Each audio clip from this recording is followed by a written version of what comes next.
Nhasi tabuda takananga kunzvimbo yeWhite House muno muguta reHarare kwatava kuzomboona vanonzi ivo Akim Tamani kana kuti vanonyanyozikanwa zvakanyanya kunzi Mkanya. So Akim Tamani ane story yake yeupenyu hwake. Ari an artist watoda kuti tinge tinokurukura naye timbonzwawo kuti rwendo rwake rwekuva artist rwafamba sei kusvika pari nhasi. Aiwa, ndichida kutendai muri yeZimbabwe nekuda kwesapoti yamunotipa pano paSaint TV, basa richienda mberi. Kana uri kutiondera paFacebook usati wafollow, I kindly ask you to follow and like our Facebook page nekushare all my videos. Zvimwezvo nepaYouTube, if you are watching us for the first time, I kindly ask you to subscribe, turn on your notification bell so that every time we upload a video you'll be notified. Aiwa, handei timbonokurukura muchizvinzwira.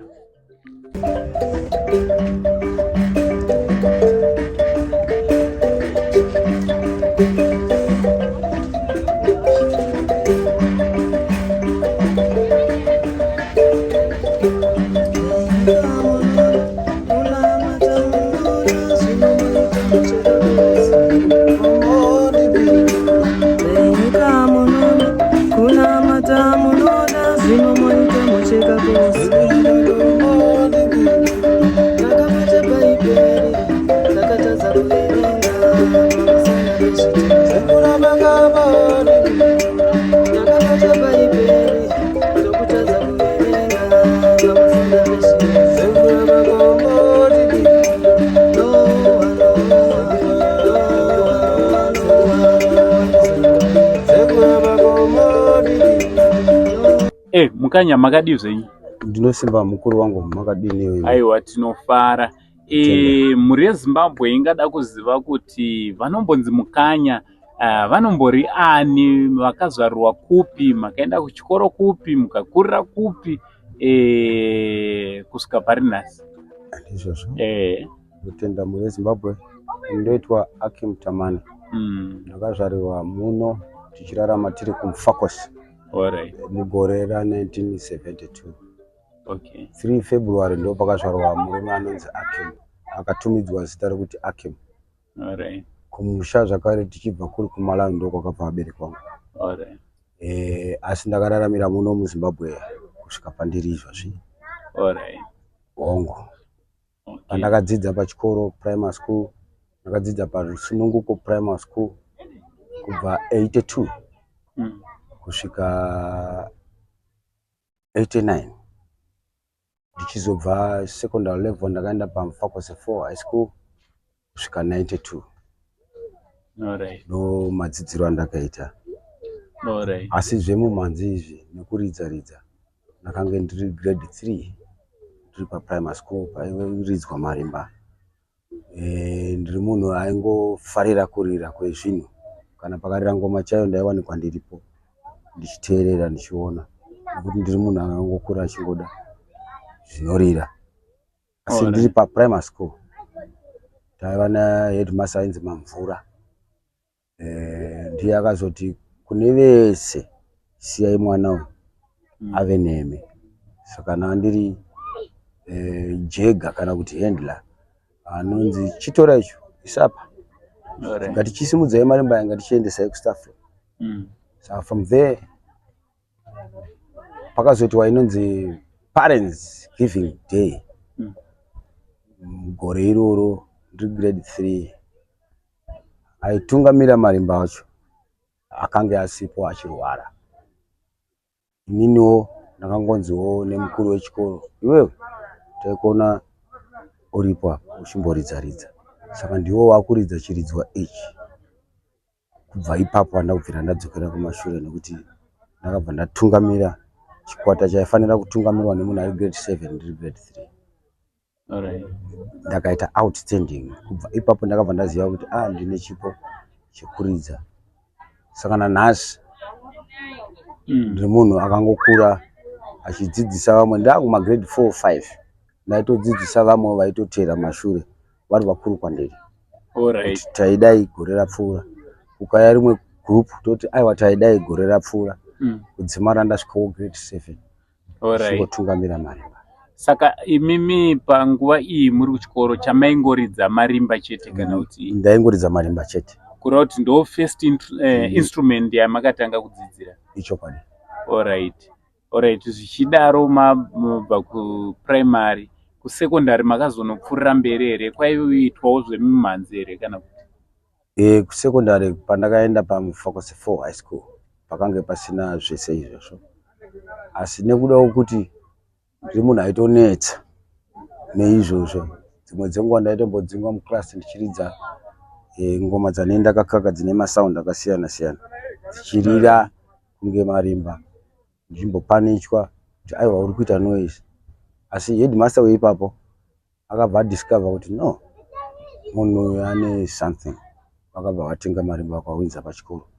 Saka ndava ndichiri form 1 iyo second term pakauya marimba, ndichibva ndatanga kutoridza, vakagutsikana kuti noise yawaitiitira iya ndiyo ika, saka chiita noise nevamwe vavo. Saka takatanga kuita marehearsals pachikoro ipapo, tichifamba tichienda mberi tichidzidzisana nevamwe kusvika ndasvika paordinary level. Alright. Saka kusekondari makangopfuurira mberi nekuridza marimba? Ndangopfuurira mberi. Hamuna imwe instrument yamakadzidza? Handina.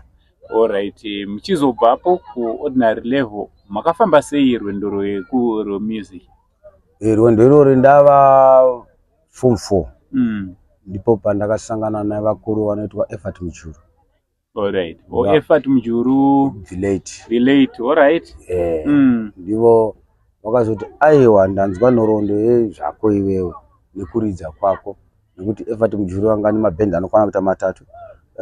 Yaiti bhendi A ndo bhendi rake rairidza akasanganisa nemagitari, bhendi B ndo bhendi rairidza akasanganisa mbira nemarimba, bhendi C ndo ranga riri marimba chete.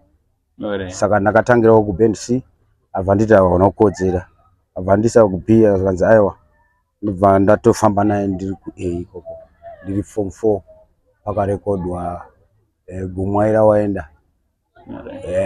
Parekodwa Gumwaira Waenda ndakange ndakabata marimba, pakarekodwawo zvakare Mugariro 94 ndanga ndakabata marimba. Alright. Song yakanetsa zvakanyanyisa tichakura kuma 90s. Hama dzangu ndinoda mugariro wakadiniko pasi pano, ndinoda mugariro wakanaka. Alright. Samarimba aripo paipai? Marimba aripo ipo paipai ndini. Ndakatsigirwa namukoma Henry Kuda Matimba airova keyboard. Iye aitondipa ma-instructions kuti aya nun'una famba nepapa ndichiitawo saizvozvo. Alright. Saka makafamba nawo kwenguva yakareba sei? Effort Mujuru ndakafamba naye kubva 92 kusvika ashaya 2002. But pa 2002 ipapo takutaura tichidzoka futi kumashure 99 ndakasangana na Comrade Yondo, Tamba Oga na Chinks Chingaira. Alright. Ndo vanhu ndakasangana navo ava. Kuroti vamakabata nawo muchishanda nawo? Takushanda nawo pa 2000 ndo pandakabuditsa album ndakabatana naTamba Oga yanzi The Blair That I Know. Alright. Kana kuti Rambai Makashinga. Alright. Ndo patakatangirawo kuziva kuti ayo ndini Akim zveshuwa.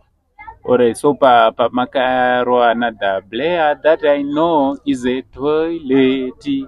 The Blair mama makabata instrument ipapo ndakabata mbira. Alright. Nekuti idzi mbira idzi ndakangonzi naEffort Mujuru maridziro ari kuita marimba ndo maridziro aunofanira kuita mbira idzi. Alright. Kuroti kwa Effort Mujuru ndo kwamakanodzidzira mbira? Ndiko kwandakadzidzira mbira. Effort Mujuru zveshuwa ndiye munhu akatozondizivisa kuti mbira iyi yakamira apa, inotangira apa ichigumira apa, neruboshwe inotangira apa ichigumira apa. Saka ndakabva ndaziva handina kudzidziswa mbira idzi kunzi chita izvi. Ndakangoita inonzi transpose from marimba to mbira. Alright. Alright. Ndakangobvisa zvandairidza kumarimba zviya ndichizviisa uku. Kuroti hamuna akakudzidzisa? Hapana akagara neni achiti chibata ichi kwete. Ndini ndakangoti zvakanaka enda zvinzwa zvamuri kundidzidzisa, saka ndakunoita yaive homework yangu ndichizviitira kumba pandinosanganawo nevamwe mangwana vaindoona ndapa nechimwe chidaro vachitobvunza kuti asi pane mumwe here kumba ari kukudzidzisa chiti kwete ndaspenda the whole night ndichifunga nezveizvozvo. Alright, so kurawo kuti pavaimbi vamaikaimba navo vanosanganisira Effort Mujuru, Comrade Kings, Tamba Oga nevapi vamwe vamakabata navo? Munongoziva Tamba Oga aifamba naMushakabvu Andy Brown. Alright. Andy Brown akaita zvekundiba. Alright. Kubva kwa Tamba Oga. Alright. Tichibva taenda kwa Andy Brown. Tichibva taita zvatakaita tikarekodha yainzi why ine mbira zvakare. Alright. Nemamodern instruments akasanganiswa naye iye ndiye mumwe akazondibika zvakare achindiudza kuti maridziro auri kuita kuseri kwekey kune imwe asi kumberi kwekey kune imwe zvakare. Alright. Saka kubva ipapo ndo pandakatanga kuibva ndichikura. Alright. Alright. Ndevapi vamuri kubata nawo currently? Mune kwamuri kubata here kana kuti maane renyu group ramuri kutungamirira boka kana kuti zviri kufamba sei panyaya yeimwe chete music? Hongu munongoziva semunhu anenge arimo muindustry iyoyo chikwata chandinge chibata nacho panguva iyoyo hongu ndechematare andinge chifamba nacho ndichidzidzisana nacho. Asi pari zvino ndiri kufamba naSister Fox. Mwera moyo ndo wandiri kufamba naye kubva 2013 pandakabatana naye nanhasi ndiwo wandiri kufamba naye. Ndo vamuri kufamba nawo. Makadizve? Tiri pangu makadiwo. Tiri nani? Akadi Mabasa tirongodaro. Handiti? Tichikwira tichidzika. Tichitaya kubatanidza. Zvine zvichitobatana mbichana. So mhuri yeZimbabwe ingada kuziva kuti vanonzi Sister Fox vanombori ani, vakatangawo zvemusic rini, uye tanzwa kuti Mkanya wachitaura kuti muri kubata nawo sei? Chokwadi Sister Fox ndini Fortunate Mujiti. Ndakadzidza primary yangu kwaMutoko pachikoro chinonzi Chisambiro Primary School. Alright. Secondary ndakadzidza muno muHarare St Peter's Claver Mbare. Alright, igore ripi ramakapedza kusecondary? 1994. 94. Alright. Ko zvemumhanzi zvakazotanga sei? Zvemumhanzi izvi zvakatanga ndasanganawo nemuimbi anonzi Changanya Matsatsi. Uya wekuimba hit song yainzi Memo. Alright. Yeah, ndakashandawo naye ndiri backing vocalist. Alright. Yeah. Alright. So makashanda muinaye kwenguva yakareba sei? 4 years dzakakwana tiri tese. Takazongopatsanurana iye akutoenda kuGermany kunogara ikoko. Alright. Yeah. Saka zvadaro makazodiniwo? Ndakabva ndazosangana futi nerimwe group raimba dzechivanhu madesi chete pasina magitare rainzi Mbira dzemumapako raitungamirirwa nemurume ainzi Otto. Alright. Yeah. Okay. Saka ndiye ndakambofamba futi naye. Yeah. Ndichizobva ipapo ndakazotangawo group rangu rinonzi Foxfire. Alright. Yeah. Foxfire. Kuroti ndo ramuri kufamba naro here kana kuti? Ndiroro randiri kufamba naro. Alright. Tanzwa Mkanya wachitaura kuti muri kubata mese. Makazobatana sei kuti munge muri munoshanda mese naMkanya? NaMkanya takazobatana panyaya yekuti album randaida kurekodha raida mbira nemarimba. Alright. Yeah. Saka bva ndazobatsirwawo nemamwe maband members tichitsvaga gwenyambira because vamwe vese vakatanga kuungana but pasina gwenyambira. Alright. Saka bva ndazobatana namukoma Akim. Ndobva tatangira ipapo, ndobva mukoma Akim bva vatipa music paroda futi marimba. Alright. ndobva vatirifeya kune mukomana anonzi Lumen Mubaiwa. Patatotanga chikwata takadaro ari marehearsals tichirehesa kwaMudhara Mhlanga uko kuGlenorasi. Alright. Ndokwatakaitira rehesal yedu kusvika tasvika mustudio, takutopinda mustudio kunorekodha first album inonzi Inhoroondo. Alright. Kureva kuti makatozoita album mapamwe chete naMkanya. Mkanya ndovanga vatomisa zvinhu. Alright. Pavakazongouya kutononoka kuuya kwavaita ndokutononokawo kwaita zvinhu. because taida kurekodha paine mbira. Alright. So experience yamashanda nawo sekuziva kwedu kuti Mkanya vane experience yakanyanya vachishanda kubva kumashure nhoroondo yavo yese kubva kuna Effect Mjuru vabata nevanhu vakawanda kusvika parinasi. Experience yaMkanya inorevei kuboka renyu?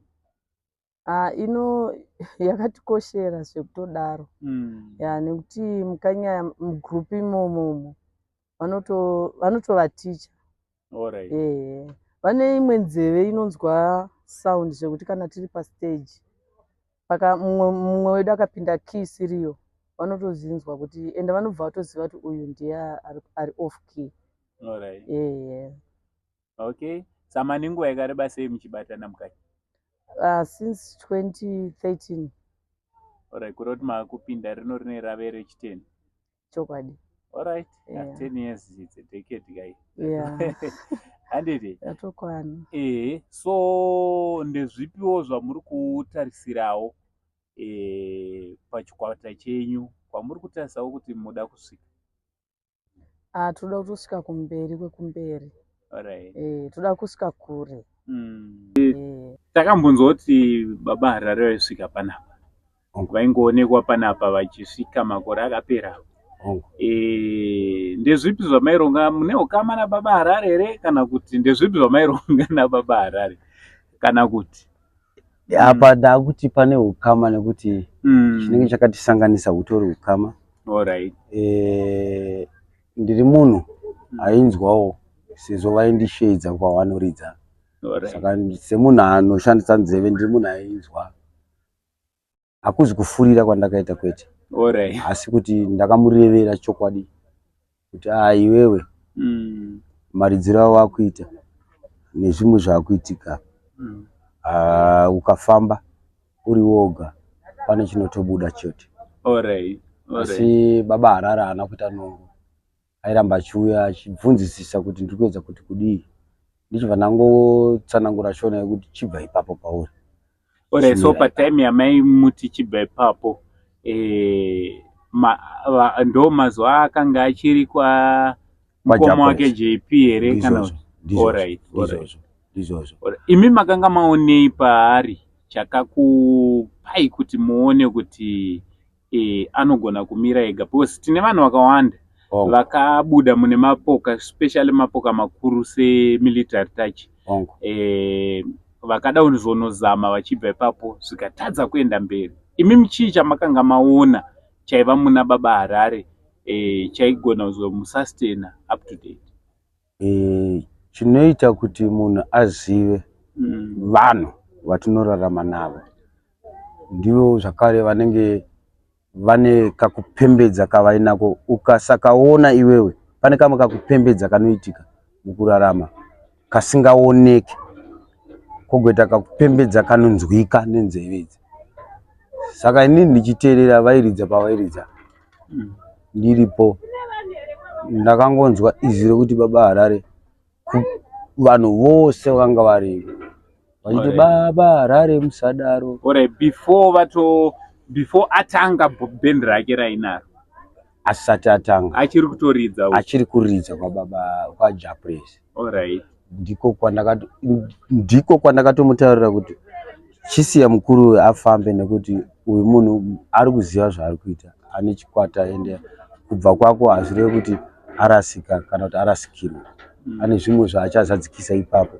Iwewe uchibuda watoo davi remuti, uri papi? Uri pamuti wayo. Saka chidyara kana kuti kubudisa mbeu uchibuda papi? Ipapa. Alright. Saka akabaterera ere akati kudii pokutanga kumavamba kwake aiva nekudzokera kumashure achiti zvamuri kunditaurira mukoma nini handisi kunyatsonzwisisa, asi ndakazomurevera chokwadi ndakarurama kuti aiwa ndati chisiya uyu wauri kuridza naye uyu wombofamba uri wega uchitungamira uri wewe, tione kuti zvinobuda apa ndezvipi. Alright, so besides kumudza izvozvo mune zvimwe here zvamakabatsirana naye kumumodha panyaya yekuva muimbi akazvimirira? Ongo pakuvamba kwake ndakatosimudza mbira yangu iyi ndikaenda naye ndikati shandei kustudio, kambo kaunoziva iwe kanopindirana nembira iwe nemaimbiro aunoita ndokandikuda kuti timboridza tiri pamwe chete. Ukarekodha kambo ikako woenda mberi uchienda. Ndikarekodha naye kambo kanonzi handina mwana anenge rombe. Ndiko kandakadidza naye ndakabata mbira iyoyi handinayo.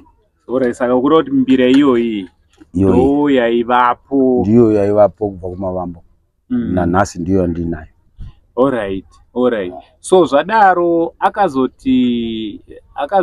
pazvakatanga kumufambira akazodzokawo here achizotenda mumadzikoma kuti makanga maona zviri mberi?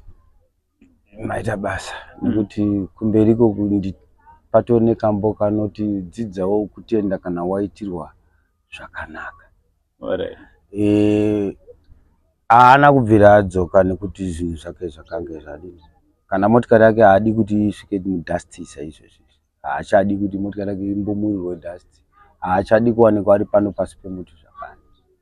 Asi aitombouya, asi munhu wandinoziva kuti aiuya pano achitsvaga imimi motogara, inini topanana ruzivo. Tapanana ruzivo, waenda neruzivo zvabuda, hauchadzoki kuti ruzivo riya rakadini zvakafamba. Alright, saka makutongoitawo wekuonerawo muTV? Ndakungomonerawo muTV, kana kukaita mashozi ndinotombodzurwa nevakomana vake vaya, asi ndareva naye parunare ndopanoti siyai munhu iyeye apinde, ndinotozopefoma naye zvakare kana ndapinda. Kazhinji kacho ndikapinda mashozi make ndinotozopefoma naye ndobuda. Kureva kuti munhu kazhinji munotofamba nembira yenyu? Ndinofamba nembira yangu. Makawana mukana munotoridza? Ndinotoridzawo zvakare. Alright. Kune vamwewo vechidiki vari kuda kutanga zvemumhanzi, ndeapi mashoko amungada kuvasiyira nemutunhu wamafamba uyu? Kune vari kuda kutanga but vanoona sezvinorema, vari kutya kutanga rwendo rwachona? Rwendo rurori harityisi kana iwe wakazvipira, asi nokumbirisisa kune vari kutanga vasava nemuono uri kumberi mberi, iva nemuono une 2 to 3 years, 4 to 5 years, kuti uzive kuti pa5 years ndinenge ndaapapi, ko pa10 years ndinenge ndakunzi ani. Saka vanun'una variko izvozvi vanoti vakangoiti ichi obva wamhanyira kana kumadrugs kana kuti kudii. Izvozvo ndo zvakukanganisa maartists akawanda. Vamwe kana vanga vane madzimai vakutosiya mudzimai akuchitora mumwe ari pamberi kudarika wakange ainaye kumavambo.